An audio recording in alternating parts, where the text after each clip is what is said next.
হরিপুর গ্রামে কালু নামে এক গরিব লোক তার স্ত্রীকে নিয়ে থাকত। তার পেশা ছিল মাছ ধরা, কিন্তু মাছ খাওয়ার জন্য পেত না। সেই দিন সকাল থেকে খুব বৃষ্টি, কোনোভাবে ঘর থেকে বের হওয়া যাচ্ছে না। কালুর স্ত্রী বলছে, আজ একটা মাছ ধরো, একদিনও খেতে পাই না। আজ তো বৃষ্টি, বেচাকেনা হবে না।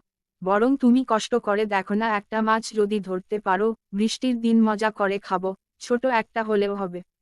এই কথা শুনে কালু বৃষ্টির মধ্যে চলে গেল স্ত্রীর ইচ্ছা পূর্ণ করার জন্য। পুকুরে গিয়ে অনেক কষ্ট একটা ছোট মাছ পাওয়া গেল, তাতেই সে বড্ড খুশি, তাড়াতাড়ি বাড়ি চলে গেল। গিয়ে স্ত্রীকে বলল, একটা মাছ পেয়েছি, এটা ভালো করে রান্না করো, খাবো।